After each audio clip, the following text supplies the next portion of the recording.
Okay, this is Vice Chairman Colin Ballou. I call this meeting to order on December 6th, 2023 at 4:30 p.m. Second agenda item is roll call. Okay, I'll go ahead and take a roll. When I call your name, please say present. Chair Carter Ballou, Vice Chair Colin Ballou, Present. Commissioner Charles, Present. Commissioner Gonzalez, Present. Commissioner Kelly, Present. Commissioner Kessler, Present. Commissioner Lashinsky, Present. Commissioner Ryan, Present. and Commissioner Sue is absent. Let the record show 7 commissioners are present with 2 absent. Moving on to agenda item number 3, the Pledge of Allegiance. I can lead the Pledge of Allegiance.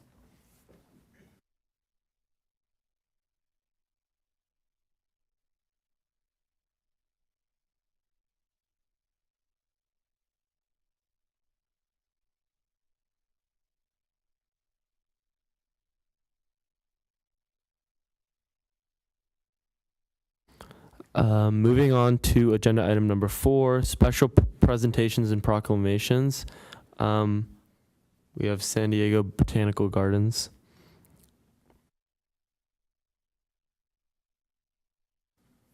Okay. Hello, youth. Thanks for having me back.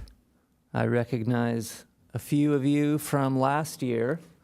If I can remember correctly, it was David and Sophia, and you are Colin, not Carter, but you had a brother. Yeah. Okay. Cool. And then is this, from what I understand, some kind of graduated out or did other things, and then there's some new folks that come in, right? So this is almost like a new group, new commission. And thanks for the invite again. Quaid came to the Botanic Garden about a month or so ago to just kind of introduce himself and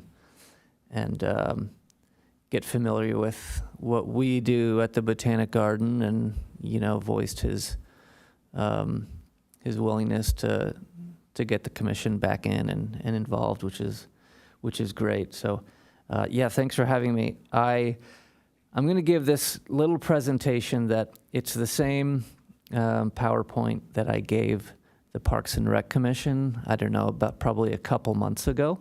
So this goes over the Encinitas Habitat Stewardship Program, which is something that the Botanic Garden is contracted with the city of Encinitas to help with. So, there's a lot of really special open spaces in the city of Encinitas. We've got our city parks, which are great, but there's a lot of amazing natural resources that occur on city lands. And so, the stewardship program is all about taking care of that, which is great to see the city making these steps to do so. So the Botanic Garden, as you know, we are here in Encinitas, but we do have some staff and some efforts and resources to put in places outside the garden as well. We have a lot of staff and experience and knowledge throughout some of our staff people that we want to put it to use in other places, including the city, and it's been a great partnership. So I want to talk about these efforts that we've been doing. Primarily, thus far in the last couple of years, has been in the open space outside of Cottonwood Creek Park, which I know a lot of you have been to, some of them with me. So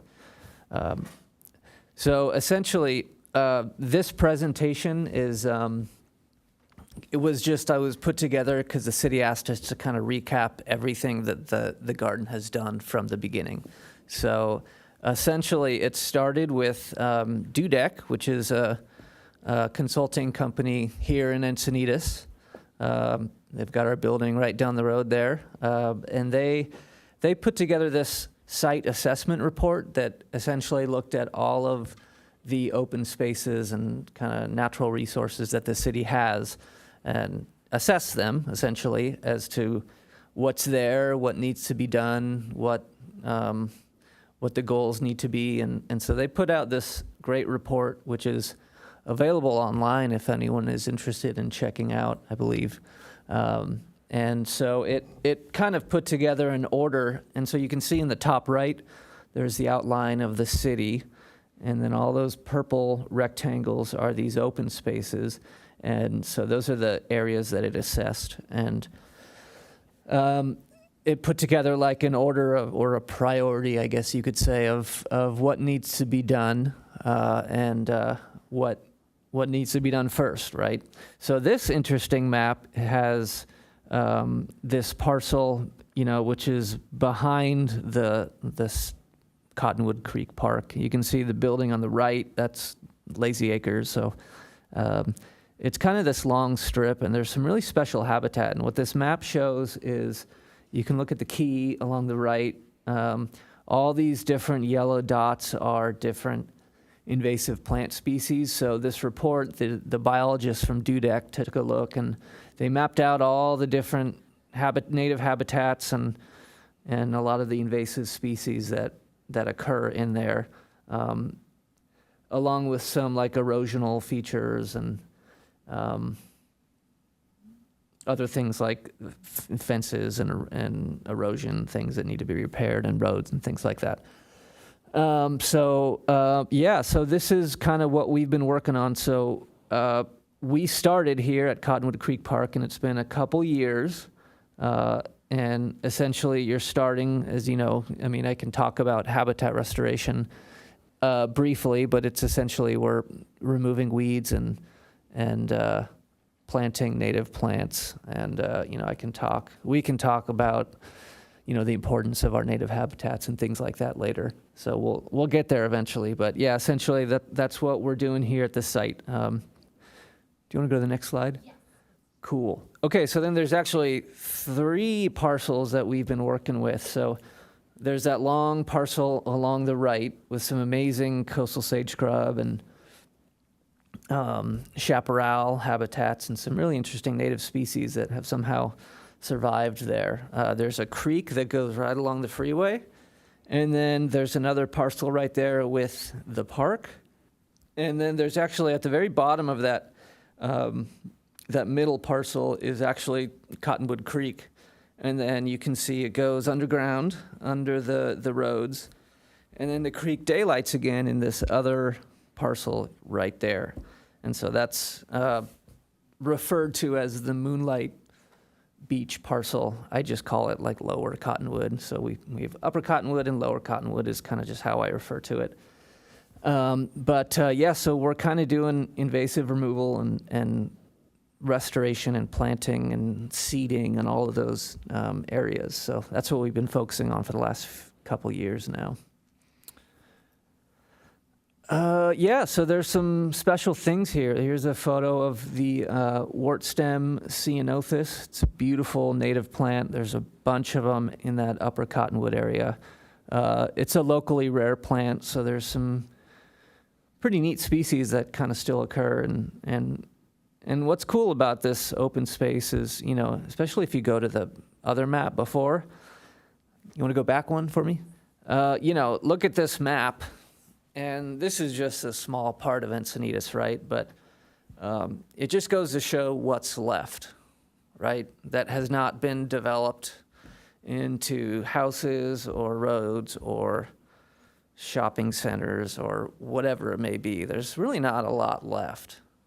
And so what we do have is special. So for whatever reason, and there's a lot of reasons why some areas were developed and some were not, and just what we happen to have left. There's a lot of reasons why. But whatever survived is relic and is there, and it's special, and we got to protect it. But then if you think about it, all these other just very small percentage of parcels that we have left also are like totally being invaded by non-native weeds, right? So just kind of another background and perspective to think about why we're doing what we're doing. Okay, so go back. So anyways, there's a few things that have kind of survived here over the years, which is great. There's a really cool bush poppy that's there. There's actually a native California walnut tree that grows along the creek there, which is pretty cool. Okay, so the recommendations for this site were invasive removal. There are homeless encampments. There's erosion. There's service roads, and there's been fires there as well. So those are kind of the things that this DUDEC report recommended for us to kind of take care of.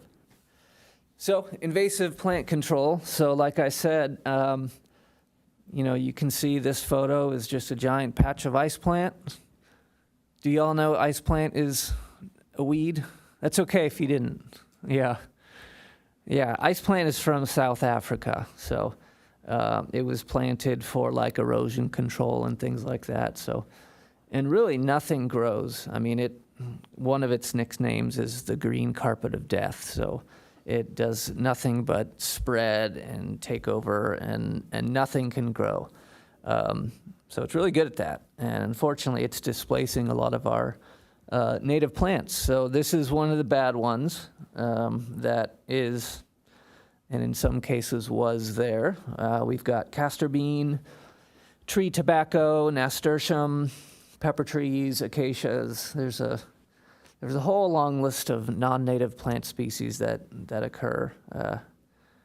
Mustard, I know some of you were there last time, probably pulling a lot of wild mustards and wild radishes. In fact, I have photos of you doing it in this presentation later on. So lots of weeds. Fire. I was there a couple years ago. I don't know if you remember. There was a big fire there, one of those eucalyptus trees. So just another issue that these open spaces are kind of facing. I think these were, can you play these? That's okay if not. I was there during one of these giant fires, and it was wild. Yeah, you can just cycle through. There you go. This whole thing was a torch, essentially. And so yeah, look at that. So go back one. So there it is. And I'm thinking, and this is a eucalyptus. They're not native. They're giant weeds. And I'm thinking like, all right, well, great. Like it's for sure going to die. Like look at that. It's dead. Nope. There you go. Look at that. Of course it resprouts. I mean, that was probably 6 months later. So you just can't kill these things. Yeah, eucalyptus. Man, yeah, look at it. Did you see just all those resprouts along the trunk there? It's wild. Okay, so then, after we remove the weeds, we do a lot of planting of our native plants. So this one right here is on the left is monkey flower, beautiful native. And one thing that's cool about what we're doing at the Botanic Garden is we have a nursery as well. So we actually grow ourselves everything that we end up planting on the sites. And we get the seeds from the same natural area because there's a lot of really still nice native habitats and kind of sections of plant community there at these sites. So we have our whole stock plant area that it's a term we use, but those are all the plants that we can collect seed from, or cuttings if we need to. We take them back to the Botanic Garden and sow them and grow them, and then it takes about a year till we get like a 1-gallon plant that's big enough to plant, and then we bring it back. So it's full circle. It's pretty cool, and it's all done by volunteers. So if y'all come out another time, I don't know I think I had you pulling weeds and planting, but if it's the right time of year where something we need to grow is set in seed, we could certainly have you guys help with seed collection as well. That would be fun. Okay, talked about it already, but yeah, pull an ice plant. So there's kind of before and during, and then more weeds, a lot of weeds. Here's, go back, that's crown daisy. It's from the Mediterranean. It's a wild, I can't believe I said that. It's not a wildflower, it's a weed, but people think of it as a wildflower because they grow along the coast, and I mean, it's a beautiful display of color, and a lot of people think that. I mean, people love it. I understand. They're beautiful blooms. I'll say that, but they're very, very, very aggressive, very weedy plants. So this is just one of the many non-native plants that we're kind of battling there.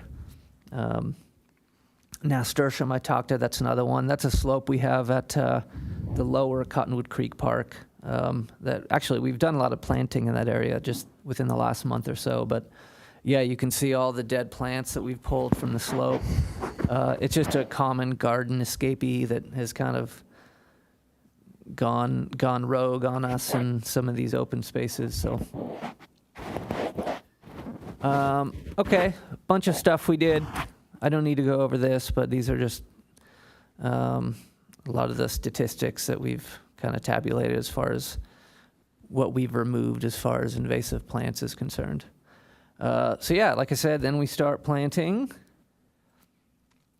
Long list of plants that we've planted.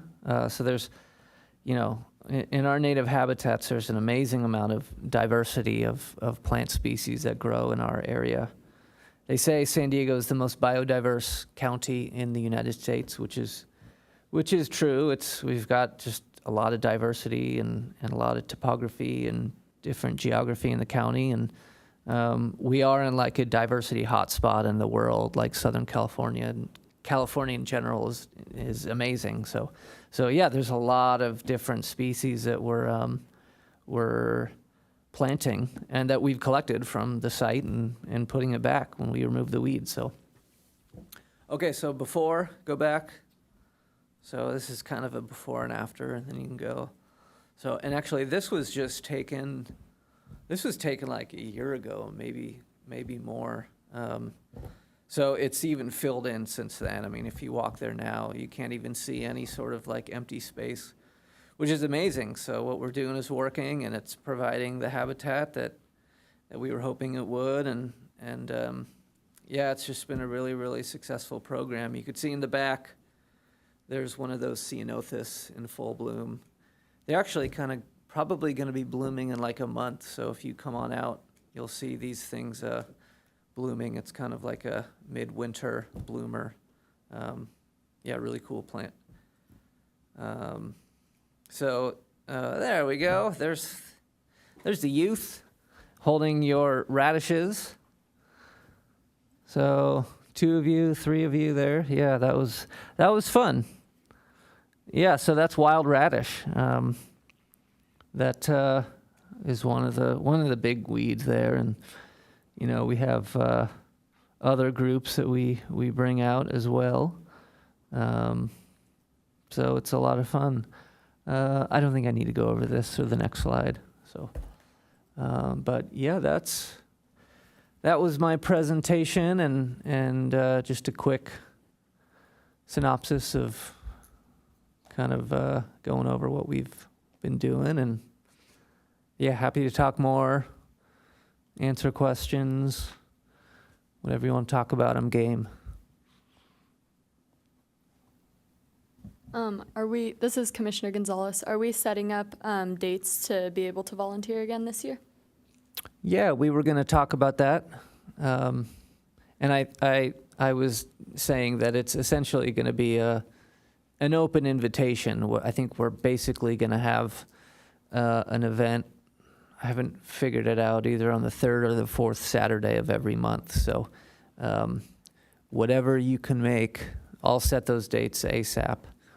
And yeah, it's an open invitation. Whenever you want to come out, we'll be there. This is Commissioner Columblue. Are we still doing the same location, like Lower and Upper Cottonwood Creek? Are we doing other places around the county? Nope. Those, so yeah, that's what we'll be doing. We have another amazing restoration site that we're also working on here in Encinitas. Did any of you go to Ocean Knoll Elementary School? So awesome. So there's a canyon right next to it that's owned by the school district, and we've got another couple grants, and we're doing a lot of work there. Similar stuff, habitat restoration, but this being the City Youth Commission, we thought it would be more appropriate to work on our City of Encinitas projects. So, yeah, so y'all will be working at the same two restoration sites. Yes, I'll interject really quick. So the ad hoc who is in charge of habitat restoration, we will chat a little bit more about which projects we may be able to help them out with and keep working at Cottonwood Creek. So I will be in communications via email, or we all will be in communication emails with him and looking at a couple of different dates and which one we can do as a group in the coming future.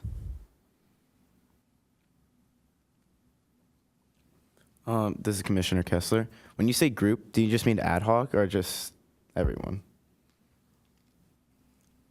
I believe that this event is generally the whole commission, so it is set up by the ad hoc, and then it is part of your work plan as a team to go and do this event.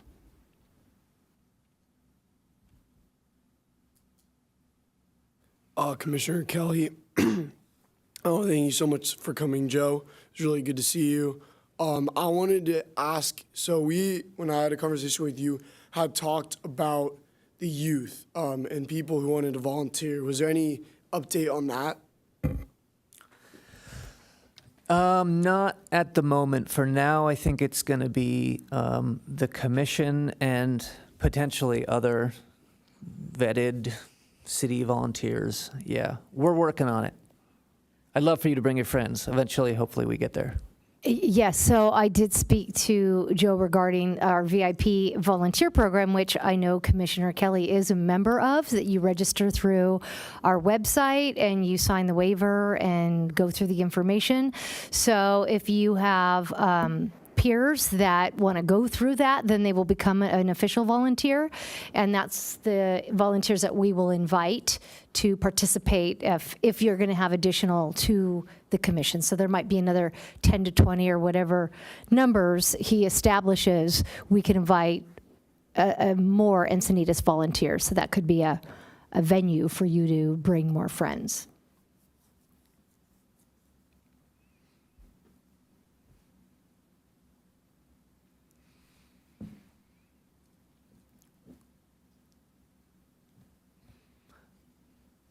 It's a lot of fun.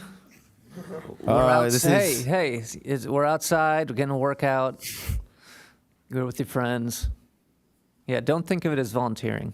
Think of it as you're coming out to go play outside and do some cool stuff. Yeah. But it is giving back to your community and having a long-term impact on the environment and in your city. So that's really the most important reason to do it. This is Commissioner Kessler. I worked on the Oceanol rehabilitation, habitat. And I thought it's super interesting just because, I went to Oceanol and just, in the back, because, there's, a fence and stuff. I always thought it was just, interesting because that was always, overgrown. And working on it, I thought it was just super interesting because, I've talked to the person, Harijat, and she's super interested in the, just, creating, a trail and, nature habitat for, the kids for the future to enjoy it. So just wanted to say that. Yeah. Thanks for that. Yeah, it's it's fun. Yeah, it's that project is cool and as well because it's next to a school, so we get to use it as essentially like a living laboratory, and they get to use it in their curriculum, and that's a special place. Actually, I have a trail cam there. I don't know if you know what a trail cam is. It's like a wildlife camera, and I caught a bobcat just a couple weeks ago. Yeah, which is cool because that's why I put it there. I was like, I see coyotes and I hear them there all the time, so it's I know they're there, but what else can this canyon support as far as wildlife is concerned? And I was thinking I hope I get a bobcat, and I was like, is it big enough? It's a small canyon. Is this enough for a bobcat, And I think it just uses it as part of its range, and they kind of travel through the neighborhoods and connect it with other open spaces and things like that. So anyways, it's just a fun tidbit. It's another way to look at our open spaces. It's wild. There's some cool stuff out there. Yeah. Thank you for that. Is there any more questions? You guys? Joe, I wanted to say thank you so much for coming down and talking to the Youth Commission. We really appreciate it. And we will be in touch so that we can plan our activity together. Great. Looking forward to it. Thanks for having me. All right, this is Chairman Carter Blue, and I just want to say thank you as well to Joe, and we'll be looking forward to volunteering in the future. Seeing as we're done with agenda item number 4, let's move on to agenda item number 5, oral communications and possible direction to staff. So we have one speaker tonight, Joanna Gorman. You have 3 minutes to address the commission.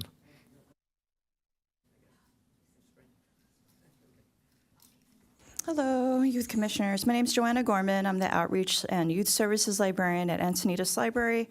I just wanted to give you an update. The Kids Coding Program is full to capacity. I think we had one cancellation, but I'll communicate with our facilitators. And our Service Center program is going really well. Just keep in mind, we're open 7 days a week, so we have teen service centers coming in almost every day, including the weekend, to help us out with shelving and our programs. And that's about it. I just wanted to thank you for your partnership with the library and wish you a happy holiday season. Thank you. All right, thank you for that oral communication. Now we'll move on to agenda item number 6, changes to the agenda. There are no changes to the posted agenda. Seeing as there are no changes to the agenda, we'll move on to agenda item number 7, approval of November 1st, 2023 Youth Commission regular meeting minutes. Commissioner Lashensky motions to approve. Chairman Carter Blue motions to, seconds. Okay, I'll go ahead and take a vote. Chair Carter Ballou, Aye. Vice Chair Colin Ballou, Aye.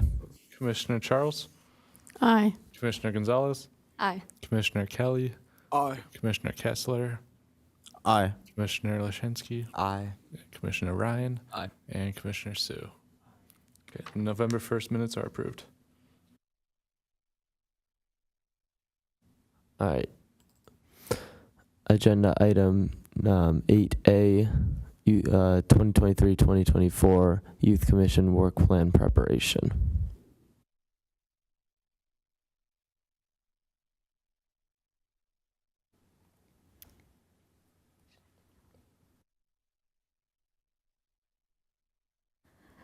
This is Supervisor Camarena. I'll jump in at this point and kind of give an update of where we are at for our work commission plan.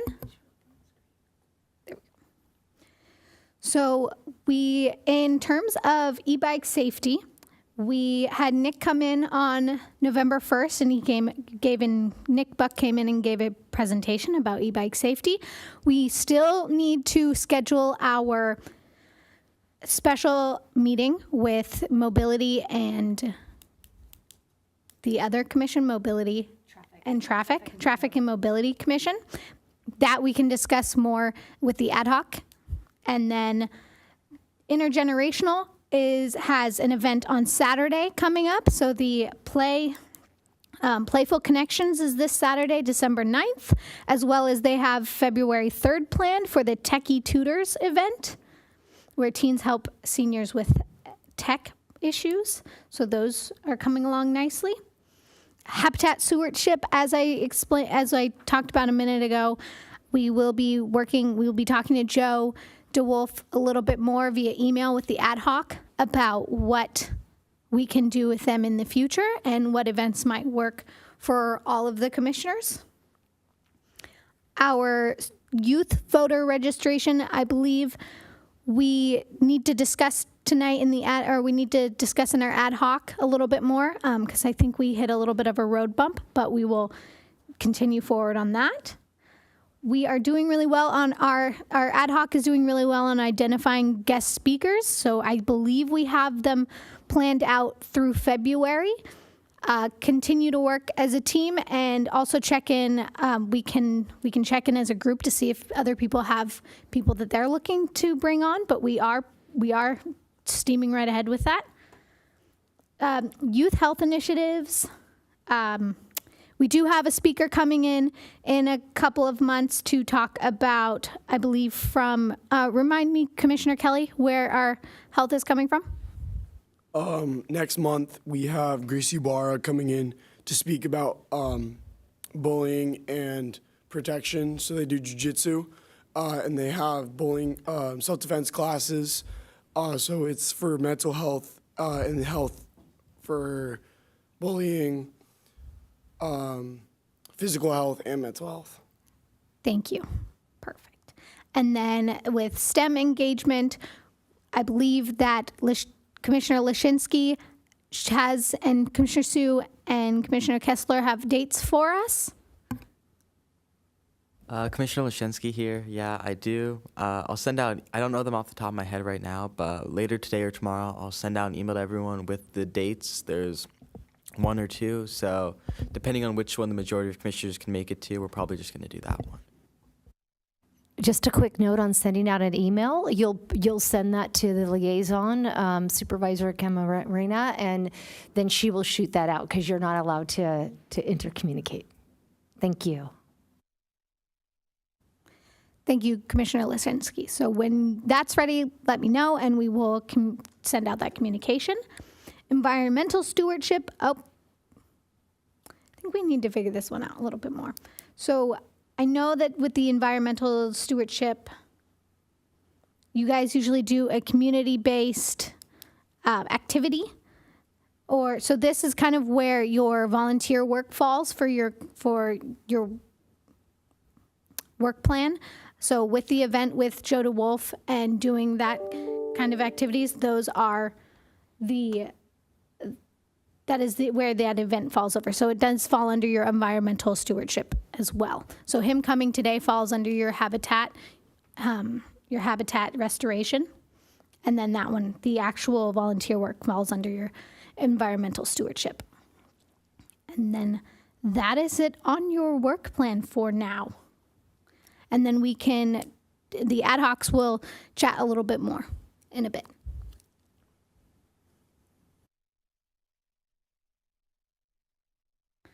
And I believe we can move on to the next item.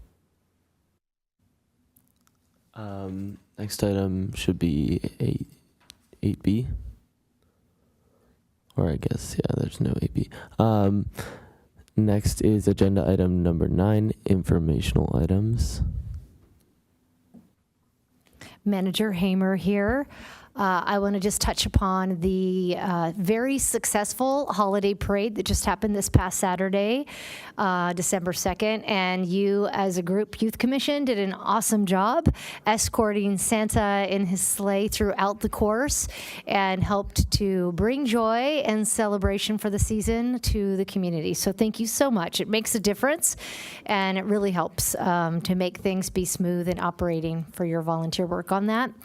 On top of that, you as a youth commission, as Manager Camarena had stated, you have an upcoming event of your own this Saturday, December 9th from 10 to 12. I won't go into too much detail, but as you know, that's kind of a cross-generational game day that you're planning. And I know the Senior Citizens Commission is very excited about organizing this with you, and I hope it's a great success, and that's this Saturday. As well as the next Saturday, December 16th, there is a Nutcracker performance. We have 2 of them, one at 1 p.m. and one at 5 p.m. That's also at the Encinitas Community and Senior Center. The tickets are still on sale, so if you know anybody who enjoys, the festive sort of performances like that, as well as volunteer opportunities open. I know Commissioner Kelly is going to help us with volunteering, and it's just another opportunity kind of expand your community service if you have that interest. So I'll do probably an email blast if there's still openings by the end of this week, so you can think about that. On top of that, our new winter activity guide just came out. It was released on Saturday. Hopefully you got it at your home. If not, you should be getting it soon. And I also put one in front of each of your chairs. And the activity guide is an important guide to our department because it really provides information on not only the classes, but programs and city details, and our events. So like on the back is already the spring egg hunt because it's just around the corner. And that's another event that a youth commission has helped us to volunteer and participate in. But if you could just make sure you spread the word about our guide being out, it's really how we communicate to the city and residents and citizens, and each resident should get one of these in their mailbox. So if you did not get one, please look for one and make sure you share it with your family. And it lists the youth commission meetings in there. In the guide, last but not least, I wanted to touch upon, in the back, there's information about our cultural arts programming, and there is a youth piano concerto competition, and this is for youth grades K through 12. So if you have a friend or you know some of the musicians in your school who are pianists, please point this out to them. I know they're really recruiting and trying to get our local students to participate in that, whether homeschooled or at a school. And really, this is your demographic. These are your friends and peers. So please spread that information. And again, it's right in the guide. So thank you so much. All right, thank you for the department updates. We're on to agenda item number 10, commission members initiated agenda items. Seeing as there are none, we'll move on to agenda item number 11, future agenda items added by commission members. Also seeing as there are none, we'll move on to agenda item number 12, commission reports, starting at this end of the table, I guess. All right, at SDA, we have our bazaar coming up this week on Friday, where people will be selling food and clothes. And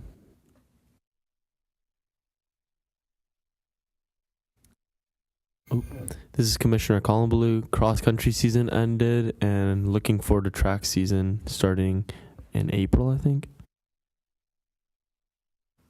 Yeah, the SDA Bazaar is coming up, and it's almost the end of the halfway point in the year, so we'll be coming up on winter break, and then our 4x4 schedule will be completely changed.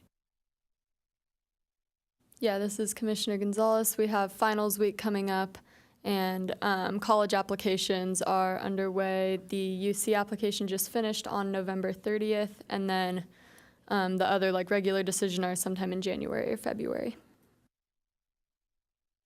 Commissioner Kelly, today I have a meeting with Gracie Barra to talk about speakers.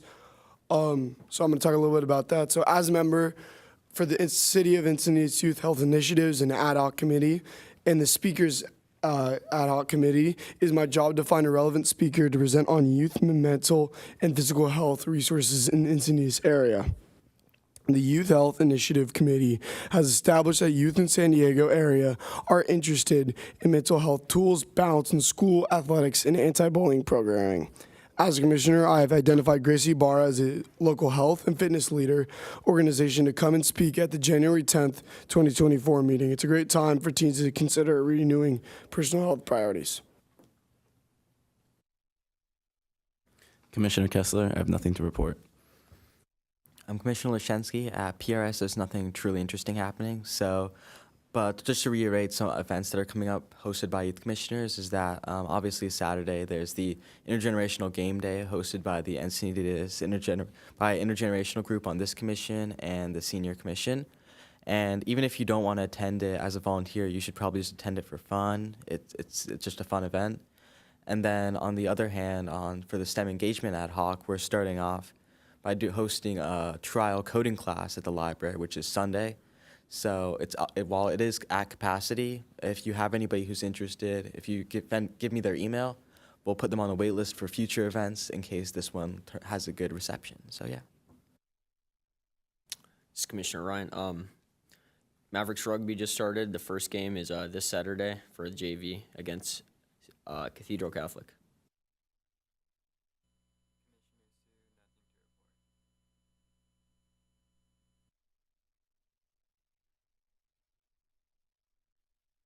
Agenda item 13, adjournment. Oh. I adjourn this meeting at 5:10 on Wednesday, December 6th.